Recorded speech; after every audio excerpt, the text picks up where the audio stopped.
하나님 감사합니다. 이 시간도 하나님의 말씀 가운데 함께 모여 하나님의 음성을 듣게 해주시니 감사합니다.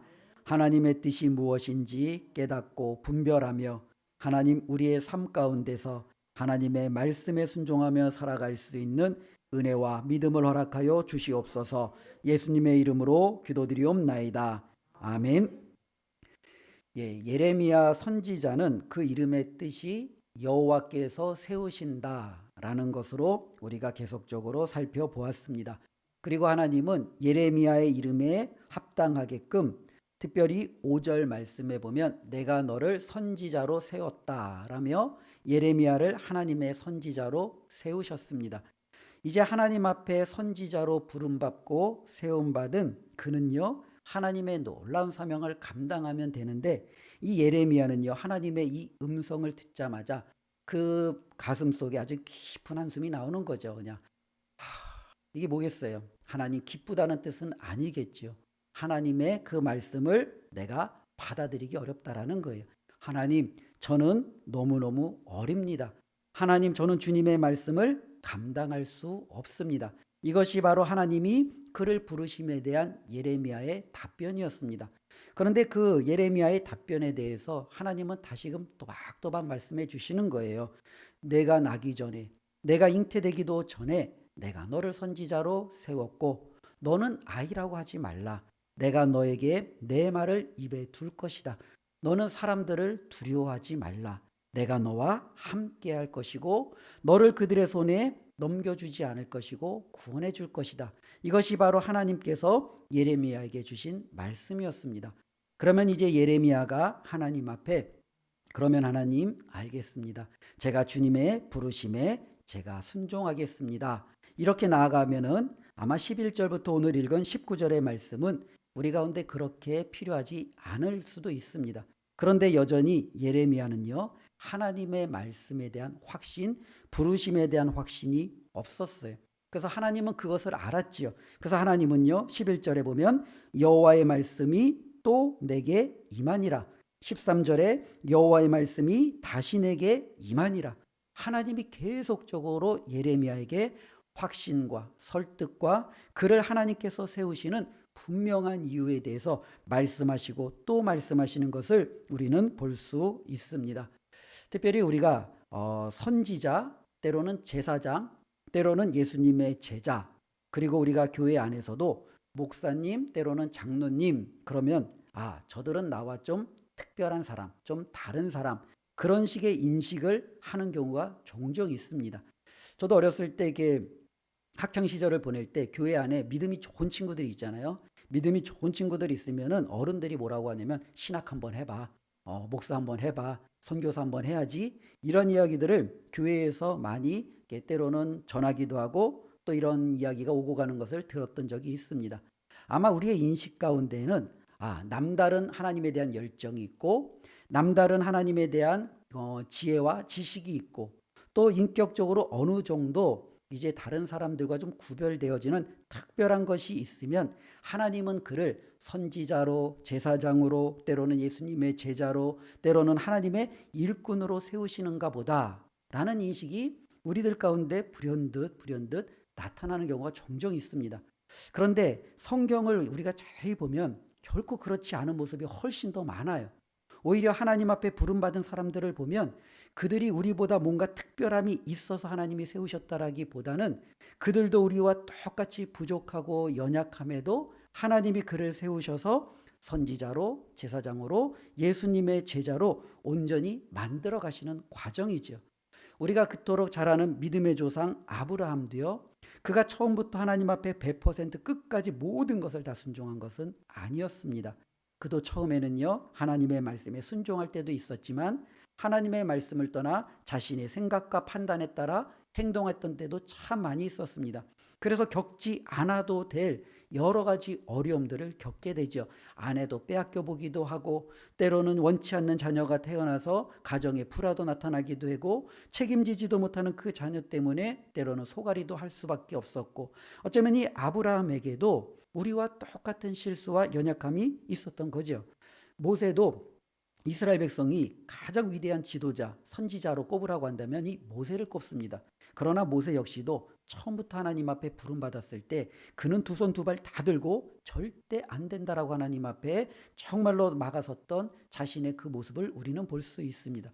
여전히 모세 역시도 자신이 하나님 앞에 온전히 뭔가 그 일들을 감당하기에는 특별함이 없다라는 것을 깨닫고 있는 거죠. 예수님의 제자들도 한번 보세요. 막 성격이 불같은 사람, 예수님의 제자들 가운데 어쩌면 출세에 눈이 멀어서 정말로 어떻게든지 내가 예수님을 밟고 출세해 보려는 사람들, 때로는 정말로 자신이 뭔가 권력을 쥔 마냥 예수님 주위에서 그 작은 권력으로 사람들을 휘두르려고 했던 여러 가지 안타까운 모습들, 이들의 모습을 보면 하나같이 그들이 우리보다 뭔가 특별하다, 우리보다 무언가 다르다, 그러니 하나님께서 그들을 선지자로 세우셨고 제사장으로 세우셨고 제자로 부르셨다라는 것이 아니라는 거예요. 오히려 선지자와 제사장과 이 제자들의 이러한 모습은 때로는요, 그들과 우리 가운데 더 근본적인 차이가 있음을 오늘 말씀은 계속해서 우리에게 가르쳐주고 있다라는 거죠. 그러면 그들과 우리의 차이는 과연 무엇이냐라는 거예요. 그들도 특별하지 않고 우리도 특별하지 않아요. 그들에게 있는 능력이나 우리에게 있는 능력이나 별반 차이가 없어요. 그러면 왜 그들은 이렇게 성경 가운데서 우리와 다르게 이렇게 확연히 구별되는 것처럼 하나님 앞에 쓰임을 받느냐라는 부분이죠. 바로 그 부분을 성경은 뭐라고 이야기하냐면 바로 하나님께서 그를 통해서 일하시느냐 일하시지 않느냐에 따라서 확실한 구별이 있다라는 거예요. 하나님이 누군가를 통해서 일하실 때 그는요 하나님의 놀라운 사역의 통로가 되고 바로 그를 통해서 사람들이 바라볼 때 그에게는 다른 사람들에게 없는 특별함이 보여지는 거지요. 그에게 특별함이 있는 것이 아니라 그를 통해서 역사하시는 하나님의 특별함이 사람들에게 보여지는 거예요. 똑같은 말을 한다라고 우리가 생각을 해보세요. 어떤 사람도 하나님의 말씀을 대언한다라고 하고 또 누구도 하나님의 말씀을 대언한다라고 해요. 그런데 어떤 사람은 자신의 말을 하나님의 뜻이라고 생각하고 전하는 사람이 있고 어떠한 사람은 하나님께로부터 받은 말씀을 직접 대언하는 사람이 있어요. 바로 이와 같이 하나님의 말씀을 직접 대언하는 그는 선지자라는 하나님의 사람이라는 특별함이 다른 사람들에 비해서 너무나도 눈에 띄게 드러날 수밖에 없는 거죠. 어떤 사람은 자신의 힘으로 자신의 능력으로 모든 일을 해내려고 하는 사람이 있어요. 그런데 어떤 사람은 나에게는 그와 같은 힘과 능력이 없으니 하나님이 나를 통해서 힘주지 않으면 나를 통해서 능력을 주시지 않으면 나는 아무것도 할 수 없어서 하나님의 힘과 능력에 따라 일하는 사람이 있지요. 어떤 사람은 내가 볼 때 이게 정말로 좋은 것 같아. 내가 볼 땐 이렇게 하면 돼 하고 자신의 뜻과 계획을 가지고 주의 일을 행하는 사람이 있는가 하면에 어떤 사람은 내 뜻과 내 계획이 아니라 하나님의 뜻은 어디에 있습니까? 하나님의 계획은 무엇입니까? 하나님의 뜻과 계획을 가지고 그것에 자신을 맞추어서 하나님 앞에 쓰임받는 사람이 있다라는 거죠. 여기에 바로 결정적인 차이가 있는 거예요. 둘 다 모두 연약하고 부족하고 특별함이 없는데 어떠한 사람은 하나님의 말씀으로 하나님의 능력으로 하나님의 뜻과 계획을 가지고 사용되어지는 사람이 있고 어떠한 사람은 자신의 말과 자신의 능력과 자신의 의지를 가지고 일하는 사람이 있다라는 거예요. 결국에는요 그들의 모든 삶의 결과가 나중에는 밝히 드러나겠죠. 바로 하나님께서는요 자신의 사람들을 부르실 때 여전히 오늘도 하나님을 통해서 일할 수 있는 그와 같은 사람들을 부르고 있다라는 거예요. 그런데 여기에 좀 놀라운 비밀이 하나 있어요. 처음에는 모든 부분에서도 출발선상에서 똑같아요. 같이 부족해요. 내 힘과 내 능력과 지식을 가지고 일하려고 하는 사람과 하나님이 주시는 것을 가지고 일하려고 하는 부름받은 사람과 처음에는요 비슷해요. 그런데 1년이 지나고 2년이 지나면 이들의 신앙의 차이가 확연히 드러나기 시작한다라는 거예요. 어쩌면 하나님의 말씀을 날마다 듣고 하나님의 뜻을 날마다 다시금 되새기고 하나님의 능력을 날마다 체험하다 보니 나도 모르게 내 안에 하나님에 대한 믿음, 하나님에 대한 신뢰감, 하나님에 대한 확신이 어느 정도 자라기 시작하더니 그것이 나중에는요 다른 사람들과 너무너무 차이 날 정도로 정말로 내가 성숙해져 있는 모습을 볼 수 있습니다. 그러나 계속적으로 자신의 힘과 자신의 능력과 자신의 말을 주장하는 사람은요 하나님의 그와 같은 것들을 그는 경험하지 못했기 때문에 잘하는 데 한계가 있어요. 그는 처음부터 끝까지 오직 자기 힘으로 모든 것을 하려다 보니 힘들고 어렵고 주저앉는 연약한 모습을 우리는 볼 수 있습니다. 우리 옛날 속담에 그런 게 있잖아요. 서당계 3년이면 풍어를 읊는다라는 속담이 있습니다. 그러니까 아무것도 아닌 것 같은데 내가 그 상황에 젖어들다 보면 나도 모르게 그것의 영향을 받는 거죠. 나도 모르게 하나님의 말씀을 계속 들었더니 하나님이 나를 통해서 일하심을 나도 계속 체험했더니 정말로 내 뜻이 아니라 하나님의 뜻과 계획을 계속 들었더니 이제는 내가 하나님의 뜻이 무엇인지 알 수 있는 거예요. 이제 내가 어떻게 사역해야 되는지 그 놀라운 지혜를 터득하게 된 거예요. 이제는 하나님에 대한 그 신뢰와 믿음이 나로 하여금 더욱더 강하게 이제 자리 잡기 시작하는 거예요. 여기에서부터 이제는요, 그에게 놀라운 특별함이 나타나기 시작하는 거죠. 야, 저 사람은 다르다. 우리하고 뭔가 좀 틀리다. 왜 저 사람에게는 저렇게 능력이, 저렇게 하나님의 놀라운 역사가 일어날까? 사람들이 이제는 다시 한번 쳐다보게 되겠지요.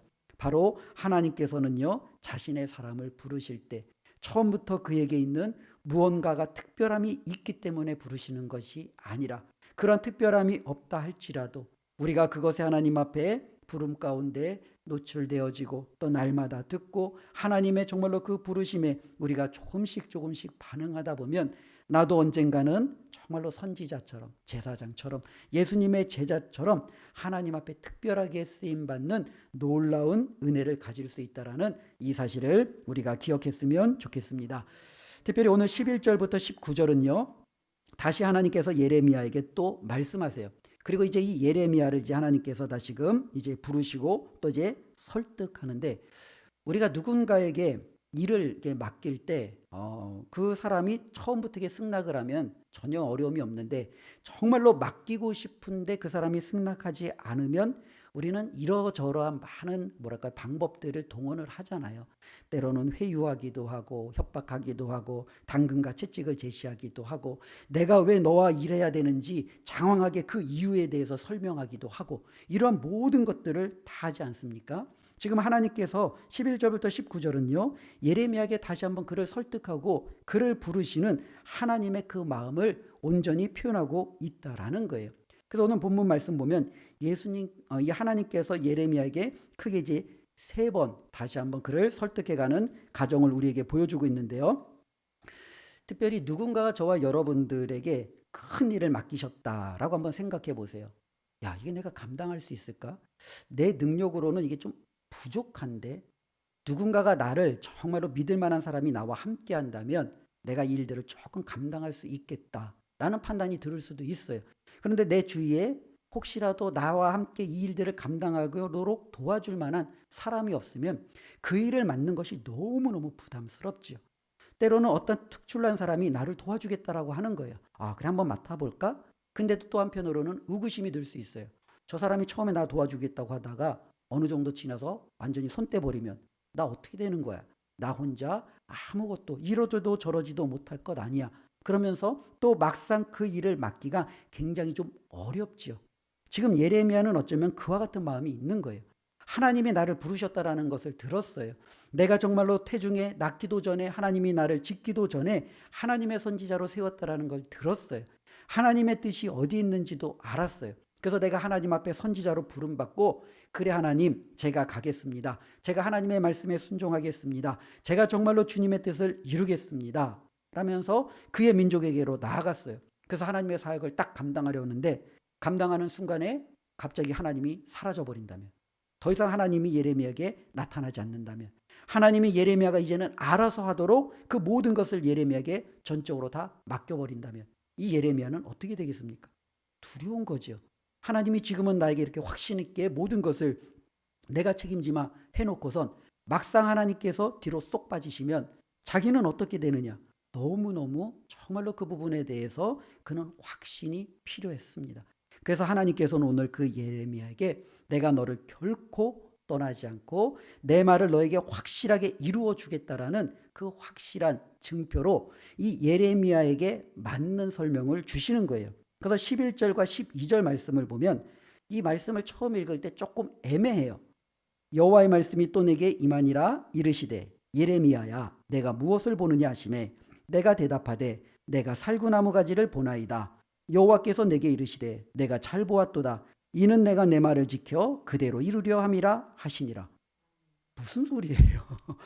예레미야 뭘 보느냐? 살구나무를 보고 있습니다. 너 잘 보았어. 그래, 이것은 내가 내 말을 지킬 거야 라고 하나님께서 말씀하고 있는 거예요. 어쩌면 이 말은 우리가 정말로 이제 그 유대인들이 썼던 이 당시의 히브리어와 이제 우리의 언어의 이제 차이죠. 때로 이제 번역과 또는 우리가 모르는 차이 때문에 나타나는데, 오늘날 보통 11절, 12절을 보통 우리가 뭐라고 표현하냐면 언어유희라고 표현을 해요. 좀 곱게 이야기하면요. 또 이제 아이들 표현으로 얘기하면 어떻게 표현해요? 말장난이다 라고 표현을 하는 거죠. 하나님께서 어쩌면 예레미야에게 지금 그렇게 설명하고 있는 거예요. 요즘에 광고를 보면은 이런 언어유희적인 광고가 참 많이 나와요. 근데 이 언어유희적인 광고는요, 우리에게 굉장히 많이 뇌리에 딱 박혀요. 예. 그 한 예로 이러한 광고가 있었어요. 주식을 소개합니다. 우리의 주식은 쌀. 해외 사람들의 주식은 빵이죠. 예. 근데 이보다 더 군침 도는 빵을 소개하겠습니다. 거래 수수료 빵. 환전 수수료 빵. 이제 모두의 주식이 될 거예요. 마지막에 미래에셋 증권. 이게 바로 언어유희죠. 그렇죠? 처음에 우리가 할 때 주식을 소개합니다. 처음부터 이 주식에 대해서 사람들은 다양한 생각을 하겠죠. 어떤 사람은 먹는 것. 우리가 주로 먹는 주식이 뭐냐? 또 어떤 사람은 이제 해외 회사에 투자하는 이제 증권 이런 것들을 떠오르겠죠. 그런데 갑자기 여기서 우리 주식은 밥. 우리가 주로 먹는 것에 대해서 이야기하나 보다. 그래서 해외의 주식은 빵. 거기까지 이제 잘 따라갔어요. 근데 갑자기 이것보다 더 군침 도는 빵을 소개하겠대요. 그러면서 거래 수수료도 빵. 여기서 그 빵이 아니겠죠. 영원이라는 거죠. 환전 수수료도 빵. 그러면서 이제 이게 우리의 모두의 주식이 될 거예요. 그럼 이 광고를 들은 사람들 이제 무슨 생각이었어요? 주식은 미래에셋 증권으로 가야 되겠구나. 예, 왜냐하면 거래 수수료 빵, 환전 수수료 빵, 예, 여러 가지 많은 혜택이 있구나. 그러면서 그것이 머리에 딱 각인이 되잖아요. 지금 하나님이 예레미야에게 하는 얘기는 바로 그와 같은 거예요. 내가 지금 무엇을 보느냐? 살구나무를 봅니다. 이 살구나무가 히브리어도 보면 이게 사케드예요. 사케드. 그래, 내가 잘 보았다. 그러면서 하나님이 그 다음 얘기하면 내가 내 말을 그대로 지켜 그대로 이루려 함이라 라고 하는데, 여기서 지켜 이루려 함은 좀 다르게 우리가 번역하면 내가 그것을 지켜볼 것이다 라는 거예요. 여기서 지켜보다는 쇼케드예요. 즉 샤케드와 쇼케드는 같은 자음을 가진 단어예요. 그러니까 살구나무의 그 단어와 하나님이 자신의 말을 지켜보겠다라는 것은 같은 단어로 이야기하는 거죠. 마치 주식이 먹는 주식이냐 증권의 주식이냐 이것처럼 하나님이 동일한 단어를 가지고 다른 상황 속에 적용을 한 거예요. 그러면서 하나님이 이야기하는 건 뭐냐면 너가 지금 살구나무를 보고 있지? 잘 보고 있어. 내가 지금 너에게 해왔던 이 모든 말들을 내가 반드시 지켜볼 거야 라는 이 지켜보다라는 이 단어를 살구나무와 같은 단어로 지금 하나님이 쓰고 있다라는 거예요. 즉 다르게 이야기하면 하나님의 말씀은 뭐예요? 내가 한 말에 대해서 결코 내가 포기하지 않을 것이고 반드시 이루어 줄 거야. 그러니 걱정하지 마 라고 하나님이 지금 예레미야를 설득하고 있는 거죠. 아마 예레미야는요 이 이야기를 들으면서 속으로 아마 웃었을 수도 있겠죠. 야, 하나님도 참 재밌게 말씀하시는구나. 그는 또한 살구나무를 볼 때마다 아마 이것이 떠올랐을 수도 있을 거예요. 때로는 살구나무와 비슷한 가지를 볼 때마다 그는 또 이 하나님의 말씀이 떠오를 수도 있겠죠. 그래, 하나님이 나에게 보여주신 게 있지. 하나님이 반드시 지켜보시고 반드시 이루어 주신다라고 하셨지. 그러면서 이 예레미야는요 이런 모든 것들을 통해서 어떻게 해요? 확신이 드는 거죠. 그래, 하나님이 말씀하셨는데, 하나님이 지켜보신다고 했는데, 하나님이 이루어 주신다라고 하셨는데, 이것이 바로 하나님이 예레미야에게 다시금 확신시켜 주시는 말씀입니다. 그런데 하나님께서는 여기서 그치지 않고 다시금 이제 두 번째 환상을 예레미야에게 보여줍니다. 13절부터 이제 그 두 번째 환상이 나타나는데요. 하나님이 예레미야에게 다시 한번 묻습니다. 내가 무엇을 보느냐? 근데 여기서 첫 번째도 예레미야에게 내가 무엇을 보느냐라고 물으신 하나님, 두 번째도 무엇을 보느냐라고 물으신 하나님. 근데 이 첫 번째나 두 번째나 예레미야가 보려고 보는 게 아니죠. 하나님이 다 보여주신 거예요. 하나님이 살구나무를 보여주시니까 예레미야 본 그대로 살구나무입니다. 예레미야는 또 하나님이 보여주시니까 북방에서부터 기울어진 끓는 가마를 지금 제가 보고 있습니다. 하나님이 보여주신 것에 대해서 그대로 그는 대답을 하고 있습니다. 그런데 하나님께서는 이 환상을 통해서 왜 내가 예레미야를 부르는지, 왜 내가 예레미야를 선지자로 세웠는지 하나님의 의중을 알려주시는 거예요.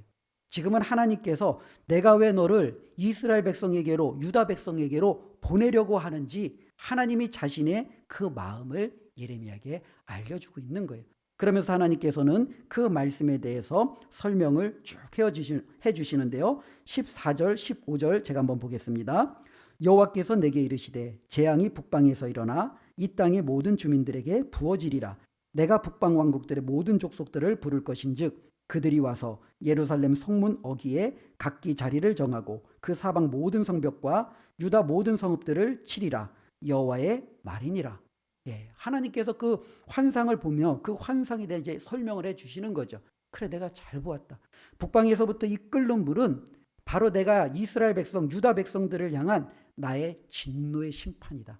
내가 정말로 북방으로부터 한 민족을 일으켜서 이스라엘의 유다의 모든 것들을 내가 철저히 응징할 거야 라는 하나님의 하나의 신호로, 상징으로 이 말씀을 보여주었습니다. 근데 여기서 그치지 않고요, 하나님은 왜 내가 그렇게 할 수밖에 없는지 예레미야에게 다시 한번 설명해 주고 있는 거예요. 16절 말씀 보니까 무리가 나를 버리고 다른 신들에게 분향하며 자기 손으로 만든 것들에 절하였은즉 내가 나의 심판을 그들에게 선고하여 그들의 모든 죄악을 징계하리라. 하나님께서 예레미야를 부르신 이유는 바로 여기에 있는 거예요. 예레미야는 하나님으로부터 부름을 받아 이제는 뭘 하면 되는 거예요. 하나님이 너희에게 이렇게 말씀하셨다. 너희가 하나님을 버리고 다른 우상을 섬기고 다른 것들에 절하며 하나님을 떠난 그것에 하나님이 심판을 선고하셨다. 이제는 북방으로부터 한 민족이 나타나서 너희에게 하나님의 진노를 쏟는 징계가 임할 것이다. 그러니 너희는 그 징계가 오기 전에 하나님의 마음을 헤아릴 줄 알고 회개하라 라는 것이 예레미야에게 주신 하나님의 메시지가 아니겠습니까? 하나님은 분명히 예레미야에게 왜 내가 예레미야를 불렀는지 그에게 말씀해 주고 있어요. 이스라엘 백성, 특별히 유다 백성은요, 자신의 죄에 대해서 하나님의 심판을 받을 수밖에 없다라는 것이 예레미야 오늘 말씀부터 끝까지 계속적으로 일관되게 나아가는 메시지예요. 우리가 이제 선지서들을 쭉 보면 이 선지서들의 가장 기반은 어디로 가냐면 시내산 언약으로 갑니다. 이 시내산 언약은 모세가 이스라엘 백성을 정말로 애굽으로부터 건져내고 시내산에 당도하였습니다. 그리고 그곳에서 모세는 하나님 앞에 두 돌판에 쓰여진 십계명을 받게 되죠. 그리고 이 십계명을 받은 이 모세는 이스라엘 백성들에게 이제는 하나님의 뜻이 어디에 있는지 정확하게 이제 설교를 하기 시작합니다. 그런데 그 핵심은 어떻게 보면 너무너무 단순해요. 신명기에 많은 말씀, 민수기에 많은 말씀들이 있지만 그 핵심은 너무너무 우리에게 간단 명료하게 주어집니다. 그것은 뭐냐면 이제 하나님이 우리를 애굽에서 구원해내시고 가나안 땅에 들이실 터인데 그곳에서 너희가 여호와 하나님을 사랑하고 여호와 하나님의 말씀에 순종하면 내가 그 땅을 너희와 너희 후손에게 영원히 줄 것이고 너희를 축복할 것이다 라는 거예요. 그런데 반면에 내가 너희에게 준 그 땅에서 너희가 나를 잊어버리고 나 대신 다른 우상을 섬기고 정말로 나 대신 다른 우상을 사랑하고 그것에 너희의 마음을 빼앗겨 나의 말을 어긴다면 나는 너희를 그곳에서 쫓아낼 것이고 이 말씀에 기록된 복이 아닌 저주를 너희에게 임하게 할 것이다. 이것이 바로 시내산에서 하나님과 이스라엘 백성이 맺은 하나의 약속이에요. 이것을 보통 우리는 시내산 언약이라고도 이야기하고요. 바로 이것 때문에 이스라엘 백성들은 자기들 스스로 우리는 하나님의 언약 백성이다 라고 이야기하는 거예요. 그런데 문제는 그들이 하나님과 이렇게 중차대한 약속을, 언약을 딱 맺었는데 이 약속이 깨지기 시작한다는 거죠. 하나님은 한 번도 이 약속을 깨트린 적이 없어요. 문제는 이스라엘 백성이 계속 이 약속을 깨뜨리고 있다는 거예요. 그래서 하나님은 선지자들을 보내시면서 경고하는 거죠. 내가 경고했잖아. 내가 시내산에서 너희에게 말했잖아. 너희가 이 땅에 와서 나를 잊어버리고 내 말을 거역하고 다른 신을 섬기고 나를 떠나 살면 내가 어떻게 한다라고 너희에게 말했잖아. 하나님은 계속적으로 선지자들을 그들에게 보내시는 거예요. 선지자들은 무엇을 외치는 거예요? 하나님께로 그들이 돌아와 하나님과 처음 약속했던 이것을 잊지 말고 하나님을 사랑하고 하나님의 말씀에 따르고 모든 우상을 저버리며 하나님 편에 서라 라는 것이 그들의 메시지의 한결같은 핵심이었습니다. 바로 예레미야도 그 부분에 있어서는요, 하나님 앞에 동일한 말씀을 부여받은 거예요. 그리고 바로 이것을 하나님은 예레미야에게 다시금 확신시켜주며 너는 유다 백성에게 가서 왜 내가 너를 그들에게로 보냈는지를 그들로 하여금 알게 하라는 거예요. 그들이 하나님을 버리고 다른 우상을 따라 그것을 섬기며 하나님의 말씀에 불순종한 대가가 얼마나 크고 무서운지를 바로 이 예레미야는 그들에게 전할 책임을 부여받은 겁니다. 그리고 오늘 말씀에 이제는요, 17절부터 하나님께서 갑자기 이제 또 예레미야에게 동일한 말씀을 하는 겁니다. 그러니 너는 가라라는 거예요. 뒷부분에 대해서 걱정하지 말고 가라는 거예요. 내가 정말로 너에 대한 모든 뒷배경은 내가 다 책임질 테니 너 걱정 말고 그냥 가라고 하나님께서 말씀하고 있습니다. 예레미야가 할 수 있는 일은요, 두 가지예요. 17절 말씀을 보니까요. 그러므로 너는 내 허리를 동이고 일어나 내가 내게 명령한 바를 다 그들에게 말하라. 그들 때문에 두려워하지 말라. 내가 그들 앞에서 두려움을 당하지 않게 하리라. 예레미야가 할 것은 두 가지인데요. 그 중에 첫 번째는 뭐냐면 말하는 거예요. 예, 말하면 되는 거예요. 그들에게 가서 그는 그냥 말하면 되는 거예요. 무엇을 말해요? 라고 이야기하잖아요. 17절 방금 읽었잖아요. 내가 내게 명령한 바를 하나님께서 예레미야에게 주신 그냥 그 말씀을 그냥 그대로 말하면 되는 거예요.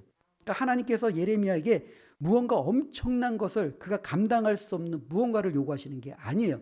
너는 내 뜻이 어디 있는지 잘 살펴서 그것을 연구하고 그것을 정확하게 해석해서 이스라엘 백성에게 전하라. 그게 아니에요. 너에게 정말로 능력이 없는데 너는 그 능력을 짜서 정말로 이스라엘 백성에게 이렇게 행하라. 하나님이 그렇게 요구하는 것도 아니에요. 하나님은 예레미야에게 너무나도 단순한 것을 얘기해요.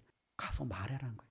하나님이 너에게 준 거를, 하나님이 너에게 명령한 것을 너는 가서 말하면 된다는 거예요. 이게 바로 예레미야가 해야 될 첫 번째 일입니다. 두 번째는요, 정말로 이것이 쉬운 것 같은데 정말로 어려운 거예요.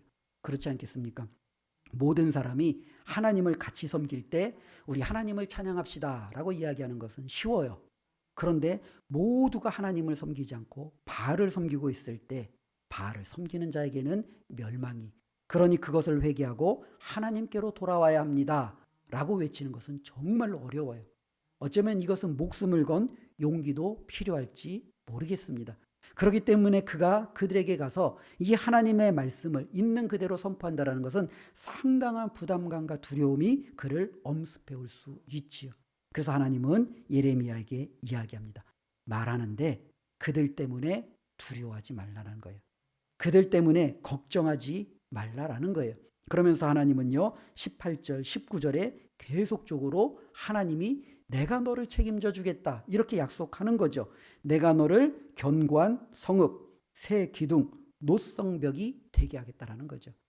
돌로 된 성벽도 견고하지만 새로 만들어진 기둥과 그 노수로 만들어진 성벽이라면 얼마나 견고하겠어요. 당시의 기술로는요, 아마 이와 같은 성벽을 무너뜨릴 수 있는 것이 아마 없을 거예요. 하나님은 바로 예레미야를 그렇게 세워주겠다라는 거예요. 너로 하여금 사람들이 결코 함부로 대하지 않도록, 무너뜨리지 못하도록 내가 너를 이렇게 견고하게 할 테니 걱정하지 말라라는 거예요. 하나님은 계속적으로 19절에 이야기하고 있지요. 그들이 너를 칠 것이지만 그들은 결코 너를 이길 수 없다라는 거예요. 왜? 내가 너와 함께하기에, 내가 너를 구원할 것이기에 그들은 결코 너를 이길 수 없다. 그러니 예레미야야, 두려워 말라. 그냥 가서 말하라. 이것이 바로 하나님께서 예레미야를 다시금 부르시는 내용입니다. 하나님은 오늘도 여전히 자신의 신실한 종들을 부르고 계십니다. 그리고 그 신실한 종들에게 하나님이 요구하시는 어쩌면 자격 조건이라든지 스펙이 너무너무 높아서 우리가 따라갈 수 없는 그 조건을 제시하지 않습니다. 하나님이 부르실 때 그 조건은요, 어쩌면 모든 사람들이 감당할 수 있는 수준, 아니 어쩌면 이렇게 낮은 수준으로 하나님이 나를 부르셨을까 생각하고 싶을 정도로 인간적으로 생각하면 정말로 쉬운 거예요. 한번 생각해 보세요. 가서 그냥 받은 것 전하기만 하면 되는 거예요. 그럼 나머지는요, 하나님이 다 책임져 준대요. 하나님이 알아서 다 하신대요. 그러니 얼마나 간단하겠습니까? 그런데 문제는요, 이와 같은 간단한 일들을 정말로 오늘날 또 예전에도 하나님 편에서 이루었던 사람들이 너무너무 적었다라는 데 있습니다. 여전히 하나님은 자신의 일꾼을, 자신과 함께 동역할 사람들을 부르고 찾고 있지만 사람들은 여전히 하나님 앞에 자신의 마음을, 자신의 삶을 내어드리지 못하고 이러저러한 이유로 이러저러한 핑계를 대며 하나님 앞에 쓰임받지 못하고 있습니다. 이 예레미야를 부르신 정말로 1장의 이 내용을 우리가 되돌아보며 혹시 나는 예레미야가 아닌가라는 우리 자신을 한번 되돌아보았으면 좋겠습니다. 하나님이 내가 너를 택했다. 너가 모태에서 정말로 나오기도 전에, 정말로 잉태되기도 전에 내가 너를 선지자로 세웠다. 내가 너에게 정말로 힘이 되고 내가 너와 함께하여 그 어떤 누구도 너를 해하지 못하게 하겠다. 그러니 너는 나의 이 말을 가지고 가서 외쳐라 라고 하나님이 말씀하는데 우리는 여전히 하나님, 저는 말을 못하는 어린아이입니다. 하나님, 저는 너무너무 두려워서 움직일 수 없습니다. 하나님, 저는 그것을 감당할 만한 자격이 아직 되지 않습니다. 우리가 하나님 앞에 머뭇거리며 여전히 서 있다면 우리가 정말로 하나님 앞에 이 예레미야의 처음 모습처럼 너무나도 연약한 삶이 아닌가라는 생각을 해봅니다. 오늘 이 말씀을 바라보면서 우리 자신이 하나님 앞에 정말로 간단한 이 명령에 대해서 우리가 넉넉하게 순종하며 나아가는 저와 여러분들이 되었으면 좋겠습니다. 오늘 말씀을 이렇게 결론으로 내리겠습니다. 하나님은 부르십니다. 자신과 함께 사역하고 동역할 사람을 부르십니다. 그런데 하나님은 부르실 때 그냥 부르고 알아서 해 그렇게 말씀하지 않으십니다. 그에게 무엇을 말해야 될지, 무엇을 사역해야 될지, 그리고 왜 내가 너를 불렀고 너가 가서 전해야 될 그 이유가 무엇인지 정확히 알려주십니다.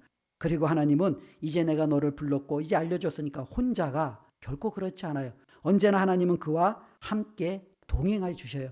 결코 그를 떠나지 않으시며 그가 감당할 수 있도록 하나님이 모든 여건을 주관해 주신다라고 이야기합니다. 누구도 하나님의 일을 감당하는 자를 해하지 못할 거예요. 왜냐하면 하나님이 지키시기 때문에, 하나님이 결코 그를 해하도록 내버려 두지 않으시기 때문에. 그러면 예레미야가 해야 할 일, 저와 여러분들이 해야 할 일은 무엇이겠습니까? 간단해요. 가서 전하면 돼요. 가서 행하면 돼요. 그냥 자리에 주저앉지 말고 일어서서 하나님의 말씀에 순종하면 됩니다. 그러면 모든 것은 하나님이 일하실 줄로 믿습니다. 우리의 삶이 바로 그렇게 하나님 앞에 쓰임받기를 주님의 이름으로 축원드립니다. 기도하겠습니다. 하나님, 정말로 부르심 앞에 우리가 순종하며 또 주님의 귀한 사명을 감당하고자 나아가 움직이는 것이 참 힘들고 어렵습니다. 그만큼 우리의 믿음이 연약하고 하나님에 대한 신뢰하는 마음이 부족한지 아는가라는 생각을 해봅니다. 하나님, 오늘 말씀을 통해서 예레미야를 부르신 하나님께서 우리도 부르고 계시고 우리도 하나님의 뜻에 따라 하나님의 귀한 사명에 초청하고 계시는 줄로 믿습니다. 하나님, 우리는 어떠한 이유를 대고 어떠한 핑계를 대고 어떠한 하나님 정말로 상황을 하나님 앞에 아뢰며 여전히 움직이지 않고 머물러 있습니까? 그렇다면 하나님 용서하여 주시옵소서. 하나님, 더 이상 머무르지 않고 우리의 허리를 동이고 일어나 주님이 가라고 하신 곳에 가서 주님의 뜻을 이룰 수 있는 신실한 주님의 자녀들이 될 수 있도록 인도하여 주시옵소서. 예수님의 이름으로 기도드리옵나이다. 아멘.